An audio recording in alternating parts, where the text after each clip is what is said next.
This is Lisa from Mobile Tech Review, and today we're going to look at the Sony Vaio Pro 13. This is the 13-inch model, that's why it's called 13. There is also an 11-inch model, pretty much the same other than the size difference. What's exciting about this? Well, it's incredibly thin, it's incredibly light, which we come to expect from Sony.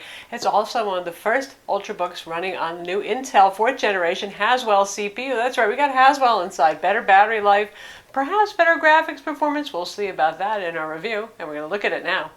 So this is the Sony Vaio Pro, one of the first Haswell Ultrabooks that you can buy, and as you can see, crazy slim, right? Also incredibly light. Right now, these are the lightest Ultrabooks on the market. The 13-inch weighs 2.34 pounds. That's even lighter than the Samsung Series 9, now called the Ultrabook 9, which was one light laptop.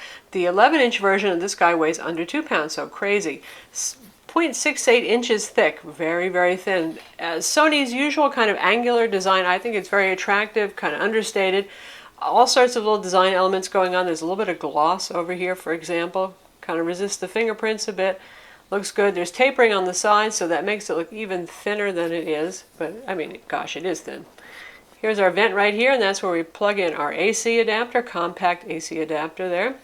And same design element we've seen on things like the Sony Vaio Z, the latest generation that we reviewed. We've got this little metal end cap here and little feet that stick out to prop up the notebook when you have it open all the way. Also, interesting use of angles, so it's not just a boring rectangle right there. On this side here, we have two USB 3.0 ports. We have a full-size HDMI port, which for something this skinny is pretty good accomplishment. 3.5mm combo headphone jack, and this is our SD card slot. I know some of you hate it when the SD card sticks out. As you can see, I have a card in here right now, and it is not sticking halfway out of the notebook like it does on some other Ultrabooks, so that's always very nice. Primarily, this is available with a touchscreen, and on the touchscreen models, you get the carbon fiber black as one color option, and there's a silver option. Personally, I think the black looks really cool, and you're going to get better contrast on the keyboard keys, but you can see the striation, the carbon fiber finish. It looks pretty nice. Now, I've reviewed and owned several other Sony laptops, the Sony Vaio S 13.3, for example, the Sony Vaio Z. Same finish. I find it pretty durable. I'm fairly careful with my gear. You know, if you slam the thing around, you might be able to scratch the carbon fiber, but it's pretty durable. It does pick up fingerprint oil. You can use a damp cloth to remove that, but keep that in mind. Usual Vaio logo here. And for something a little bit different on the back side, we have, you can barely see it, but there it is, a Vaio logo, again on the bottom. And what's this little doodad for? Right here, you pull off this little rubber door and there's a connector for the optional sheet battery. That's $150, which is typical for Sony. Their sheet batteries always seem to be $150, and they always seem to double run times, which in fact, that's what it's supposed to do again. Doubles the capacity of your battery. If you notice here, there's no visible screws anywhere. It's a mystery right now how to open this. If you take off this little rubber piece right here, there's one Phillips head screw. I suspect that you actually lift up the keyboard deck to access the internals. Sony really doesn't intend for this to be user upgradable in any way, so you should order it with the parts that you want. The visual line around here, this is just visual. This is actually not a seam over here. It ends just before the rubber foot, for example. So, a little bit mysterious. Anyway, we have a whole rubber line all across the top here to stop it from skidding on the table. Two rubber feet over here. And this is carbon fiber. Those of you who like Sony notebooks, are familiar, have watched our video reviews of other notebooks, know carbon fiber flexes. This is by design. Some people, it bugs the heck out of them, but other folks are okay with it. The idea with carbon fiber is that it absorbs impact. It doesn't dent like metal Ultrabooks will, and it can twist a little bit. I mean, when this is closed, actually it's very rigid, but there's some flexibility here, so it's designed to kind of give without breaking, sort of like your cell phone with the plastic battery door, that it's designed to absorb impact instead of just cracking to pieces. But you know who you are. Do you really want that kind of metal thing that the Samsung Series 9 Ultra has, the MacBook Air, or the Asus ZenBook Prime line? Well, that might be for you in that case, and not something made of carbon fiber with its inherent intentional flexibility. For example, if I grab the display panel, I can move it a little bit like that, you see? I mean, I'm trying to do that, but you can do that. It's not going to harm it. I mean, I'm not saying you should grab it and snap it, obviously, duh. But it's designed to be able to move like that. As we do open up, you can see what the insides look like, and you can see this is a glossy touchscreen. Here we have reflections, par for the course. When you have a touchscreen, you always get a glossy display right now. But here's our keyboard deck, and the keyboard is actually quite good. I like this better than the keyboard on the Sony Vaio Z latest generation. A little bit more tactile, a little bit more feel. Backlit keyboard, you can adjust the backlight level yourself if you want, but this has an ambient light sensor that generally handles it in a good way. Nice and roomy, 13 inches, 13.3, you got enough room for that. Large oversized trackpad, a little contrast here. We have the carbon fiber dark look over here, and then a kind of matte surface, which is nice, so you don't get your sweaty palms on here and slide all over the place. Keys are a little bit shiny. Again, this stuff will show fingerprint oil. A damp rag will take care of that. And we have our FN row here combined with multimedia as you would expect up top, and you do have to hit the FN key to activate those multimedia functions and brightness, volume, all that kind of stuff. Got the power button over here on this corner, lights up green, typical Sony, nice looking right there.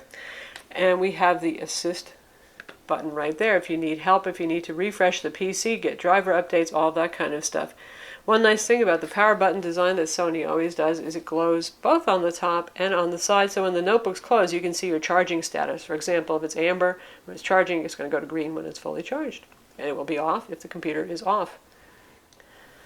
The oversized trackpad has a kind of matte finish to it, which I actually like quite a lot. It works fairly reliably. It handles multi-touch fine. Once in a while, I notice it just doesn't register a tap. And, well, now it's doing it just fine, isn't it? But once in a while, I had a problem with that. Surely a driver update could fix that if it's a problem.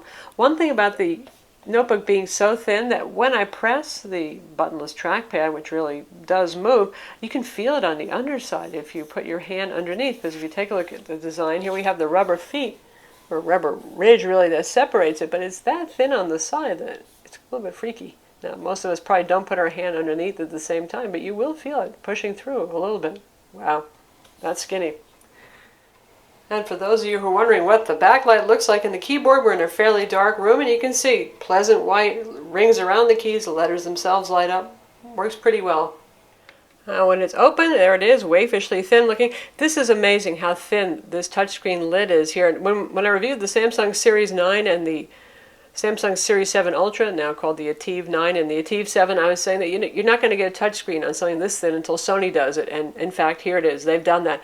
Touchscreens are inherently thicker. They usually have extra layers on top to handle that touch, but Sony is so good at miniaturizing, that's what they're known for, and finding a way to fit things into small places, that undoubtedly they got together with the folks who make Xperia products and said, how can we make this as skinny as possible? So finally we have something that is this thin and this light and has a touchscreen as well.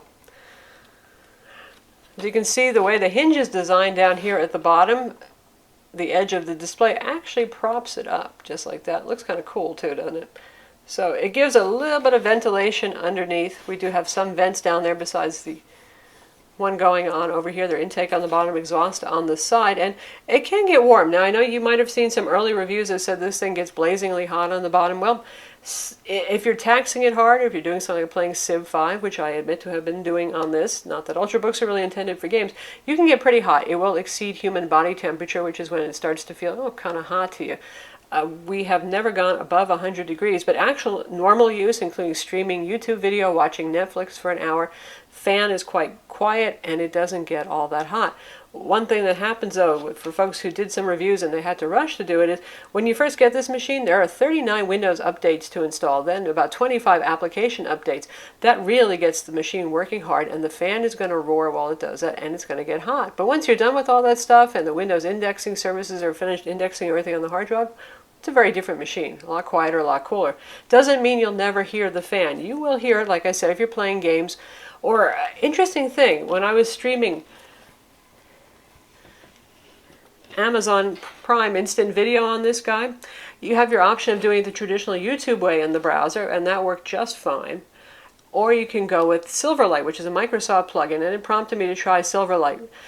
Not only did I see the video not look so good, but boy, did it get the fan roaring, and it used up a lot more battery. So it also depends on what you're doing when a machine runs hot.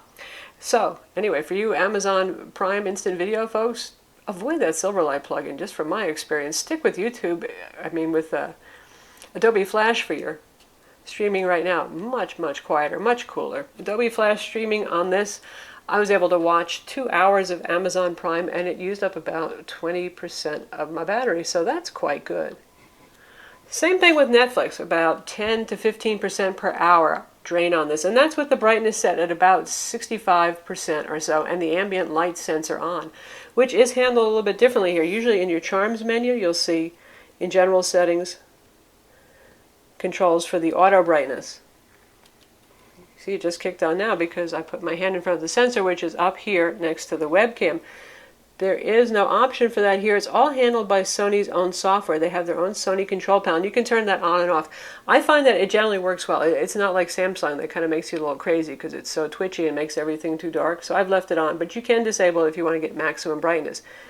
This display panel is at about 240 nits of brightness, which is okay. It's fine. It's not super duper bright though. So I do tend to run it at 50% or higher compared to something like, say, the Asus ZenBook Prime models that are usually 300 to 350 nits of brightness.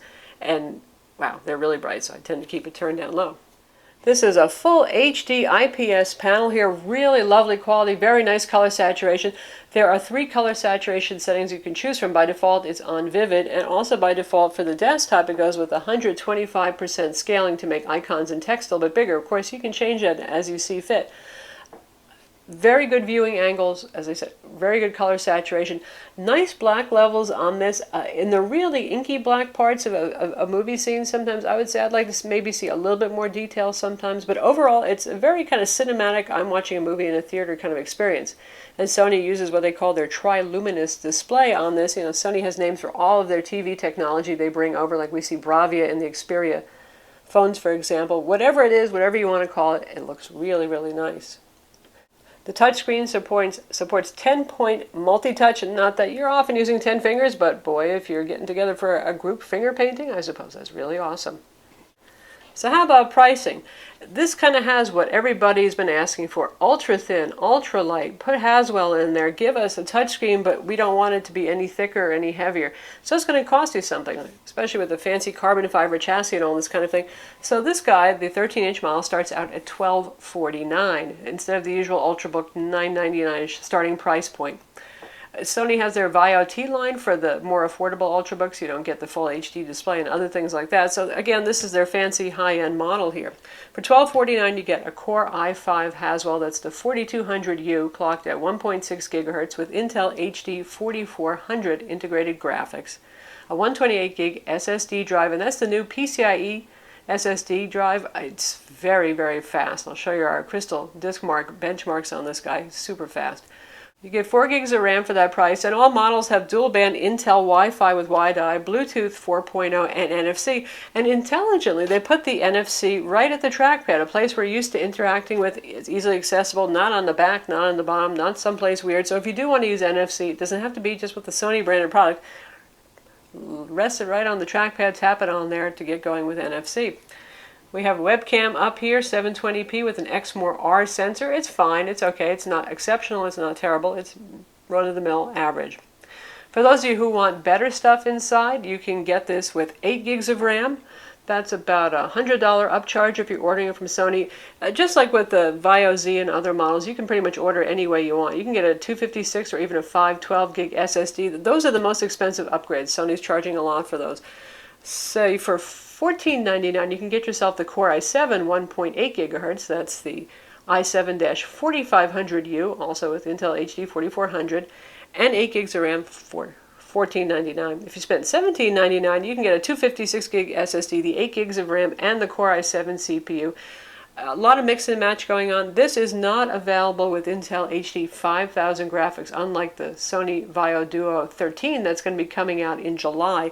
Not an option for this. I suspect because this is all about being ultra thin, ultra light, that there's not much room here for heat dissipation, and there's not much room for a battery, so they didn't really want to go a little gung-ho on that. So look at the Duo 13 if you want that, and that's an interesting convertible slider form factor with an HD display.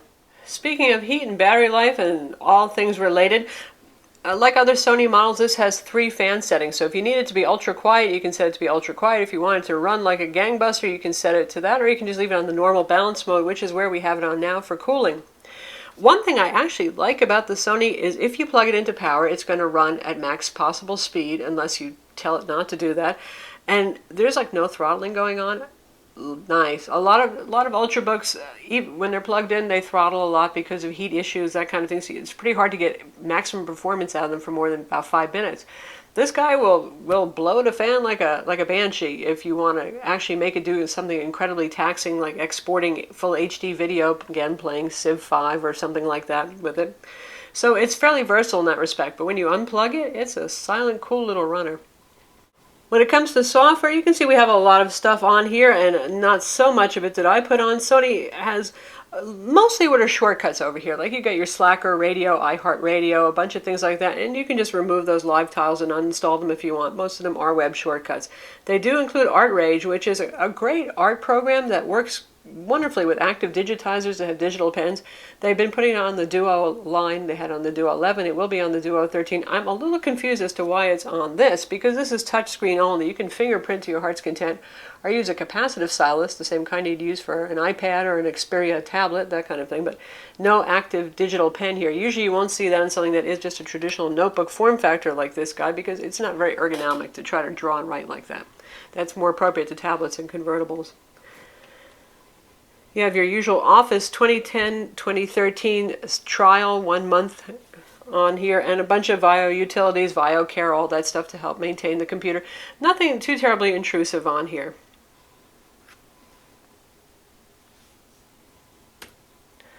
So for those of you who are just dying to know how Haswell's doing, let's take a look at first our Windows Experience Index, and then I'll throw a whole lot of benchmark numbers at you and show you our crystal disk mark.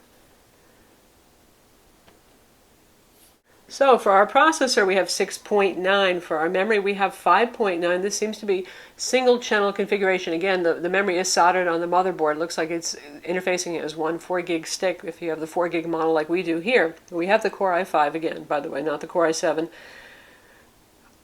Our desktop graphics is 5.6, our gaming graphics is 6.2, and our hard disk, because it is so wickedly fast, is 8.4. Usually a pretty good SSD shows is 8.1, so that's nice. So as you can see, at least in terms of our Windows Experience Index, Haswell was supposed to be this awesome leap forward for graphics performance. Not so much, honestly, and I had a feeling it was going to be that way with Ultrabooks. Intel HD 4400 graphics are maybe at best 10% faster than HD 4000 graphics.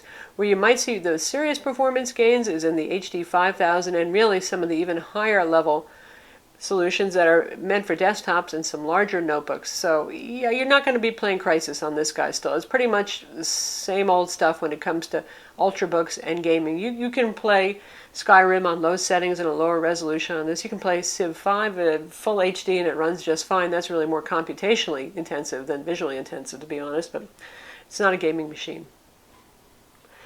Where Haswell does help is with battery life. This does not have an immense battery inside. This has a 4750 milliamp battery inside, which is actually a little bit smaller than the 5000 milliamp battery that we had in our Asus Transformer Book TX300 Transformer Tablet 13.3-inch machine that we reviewed. Yet this guy runs longer. That's because Haswell is good for battery life.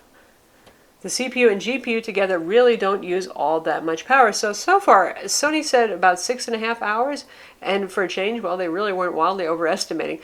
Doing productivity and office kinds of things, surfing the web, averaging about 6 hours of use. And we already told you how we're doing with streaming video playback. Not too bad at all. So yes, it's not a 10-hour battery life, but given how thin and light this is and that there isn't much of a battery inside this, that's quite good. And for those of you who do need to double your run times, again, there's that sheet battery that's optional that clips on the bottom.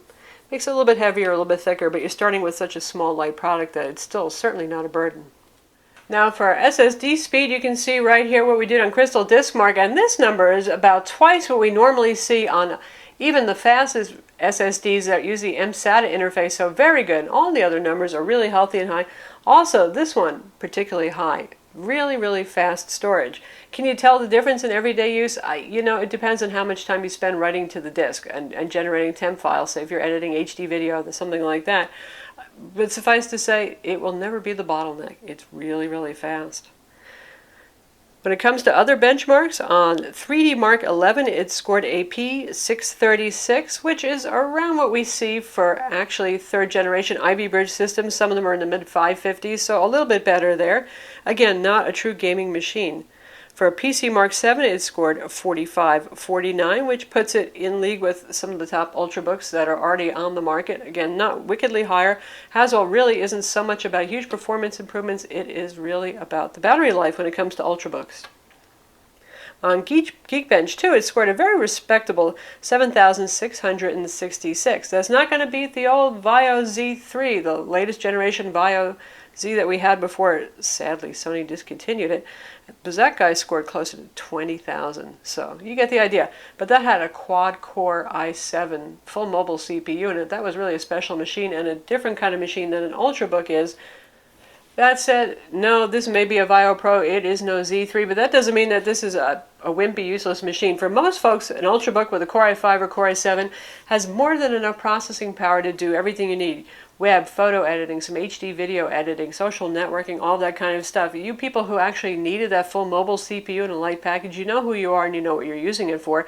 And that is serious number crunching with huge Excel spreadsheets, software development with heavy-duty IDEs, virtual machines up the wazoo, that kind of stuff. So chances are you know if you need something that's stronger because you're already using something that's pretty darn powerful, and you'll know whether this is the right machine for you or not. But for most of us in the world, this is just fine. Web development, perfectly sufficient. And man, who can beat this size and this weight, you know? I mean, given everything that it can do. So that's the appeal of this. That's the selling point of this. That's what you're paying your $12.49 or higher for. Pretty darn good power. First Haswell CPU in here, extremely thin and light, attractive carbon fiber, pretty robust despite the fact that there is inherent design flexibility in the chassis here. Lovely full HD display. Oh, so nice. Good touch.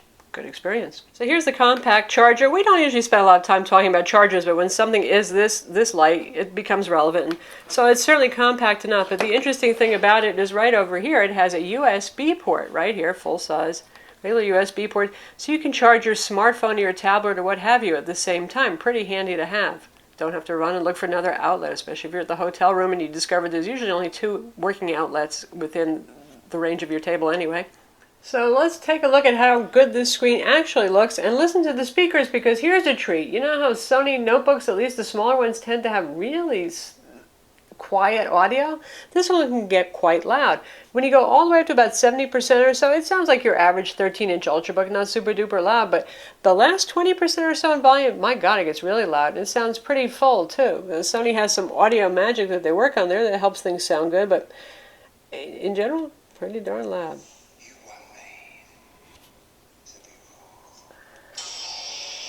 We're at 70 and we're going to go up. And suddenly, wow. Will be every man for himself.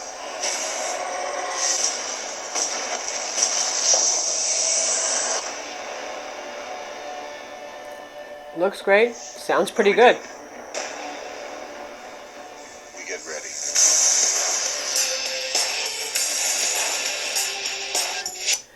So definitely a big improvement over the Sony Vaio Z and the Sony Vaio S 13.3-inch in terms of sound quality and sound volume. Granted, it's not rich and full like it would be on a 17-inch gaming notebook, but it's not bad at all. And since this is Windows 8, you get the Metro web browser that we're looking at right now that runs in full screen mode. And despite the fact that this is 1080p, it keeps the text pretty readably large, so that works well.